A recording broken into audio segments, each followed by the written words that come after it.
Today, as I mentioned in my opening talk, the theme of today's meeting is about intelligent and sustainable digital transformation for our industry, for our region, and for the nations.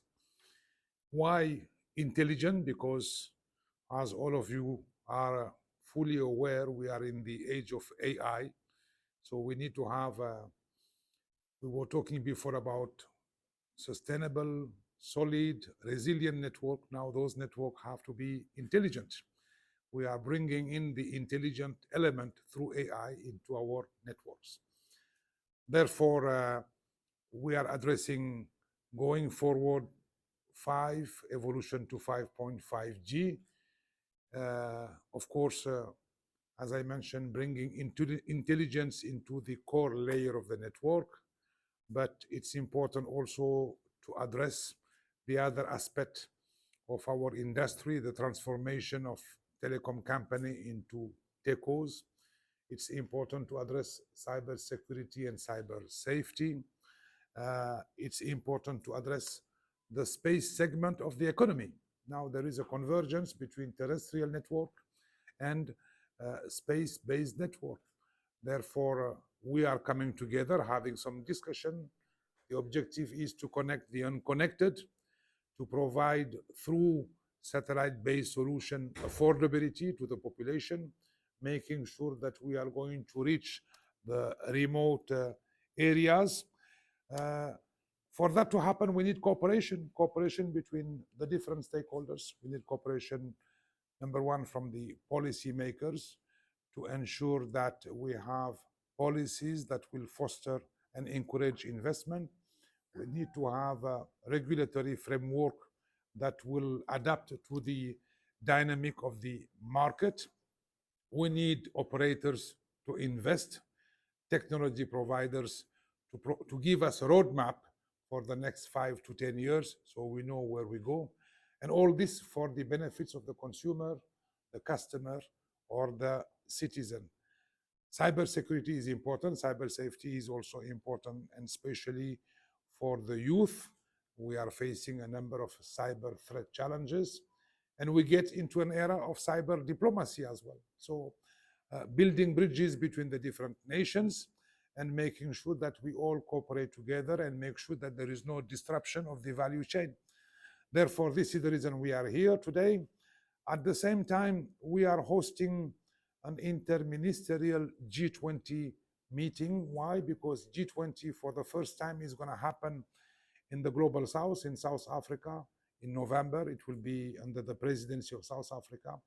It's important that the G20 members hear and understand the issues of the non-G20 members. And the non-G20 members are the majority of the countries.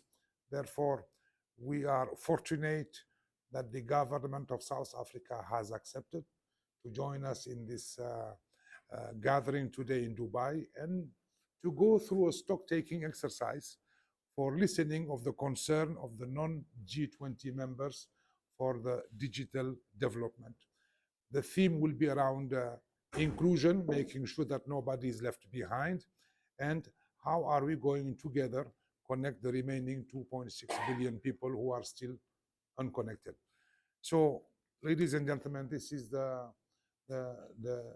different themes that we will be addressing today.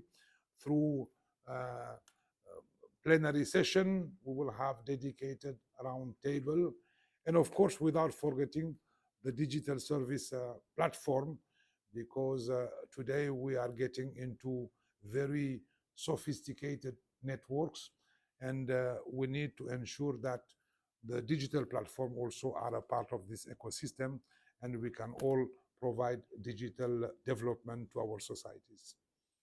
I'm open to any question. Sir, I have a question. You mentioned G20 Ministerial Conference as part of this summit.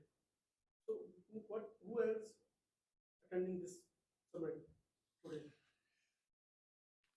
I can answer your question by talking about the geographies that are present here. I think most of the regions of the world are represented. We have Asia, we have Africa, we have Central Europe, we also have the US. So in terms of geography, we have different diversified representation. In terms of stakeholders, policymakers, regulators, telecom companies, investment group, academia, they are all present and you can meet with them during the day. In terms of format, we have decided to have an informal roundtable format so that as a chair of the roundtable, South Africa is on a listening mode, listening to the UAE, listening who is not a member of the G20, listening to Qatar. These are important and very dynamic countries at the forefront of digital development. So we could be inspired by the minority, but also listening. We have delegates from Pakistan, we have delegates from all over the place and from different backgrounds.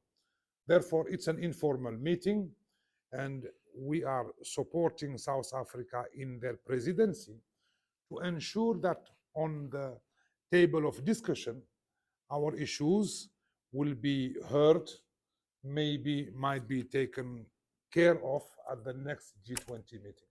I hope it answered the question. What are the key challenges that the industry in the SAMENA region are facing, and what are the solutions? The key challenges and solutions that you're facing in the SAMENA region. One of the key challenges is cybersecurity. We have to ensure that the more we are advanced in terms of connectivity and network, today we are in the era of 5.5G, the more we have sophisticated problem in terms of cybersecurity. And on that subject, one of the solutions is compliance and to work together, because it's a shared responsibility. It is not a national issue. It is a global issue. And we have to bring together the different stakeholders, and starting with capacity building, education, and ensuring that cybersecurity is something that is being considered at the top level. It is not only a technical issue, it's also about behavior. It is about making sure that bottom up, top down, everybody understand that cybersecurity is not only about technology. It is also about compliance, meaning the way that we are going to govern our network. The same way I would give an example, our children, when you have your son or daughter, you just tell them, be careful, be safe when you go outside. So starting by having such a behavior is important. Many people, they don't mind about cybersecurity. And the issue is not in the core network, it is on the edge of the network. The core network is very secure, but we also need, in terms of technology, harmonization of the devices, and we are getting much more IoT equipment into our 5.5G network, and this is where we need to have harmonization and standardization on the different equipment. So this is about the cybersecurity. The other one is an investment issue. Who is investing in the core network? Telecom operators. And telecom operators today, they don't see the return of investment. The more they invest, the less they see return of investment for various reasons. Number one, we have to ensure that we have business model that provide profitability to those investments made by the telecom operators. To undertake such an investment, we need to have innovative financing model. The same way we used to finance our CapEx today is completely different. We need also to broaden the base of contributors for the investment. We need much more investment from the digital player. And you know all those companies. We need to have much more investment from them. We need also to ensure that we have a level playing field in terms of competition. And all the ecosystem, we should be led by the same, let's say, governmental entities. So creating a level playing field, making sure that there is no market domination, so we will be able to provide more investment into the market. So this is in terms of investment. Affordability of the devices. We have in Iraq, in many other countries, I don't want to point out on any country, but we need population to have access to affordable devices. We also need inclusion of the different industries. So when you look at most of our conferences, we have people coming from an ICT background. It would be good.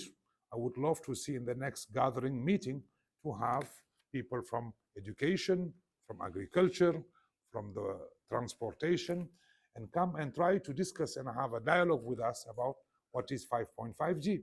Hospitals, how can we use 5G, 5.5G?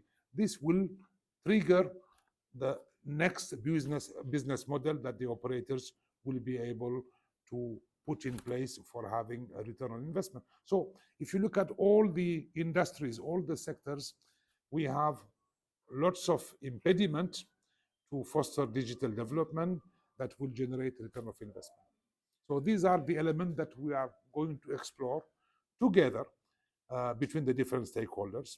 The good news in the region, because we have also to come with some good news, is we have very progressive authorities.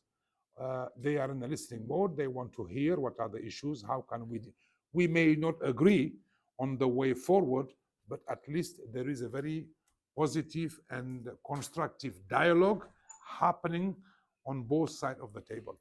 And that's the reason you will see so many government entities, but at the same time, so many people from the private sector. Thank you.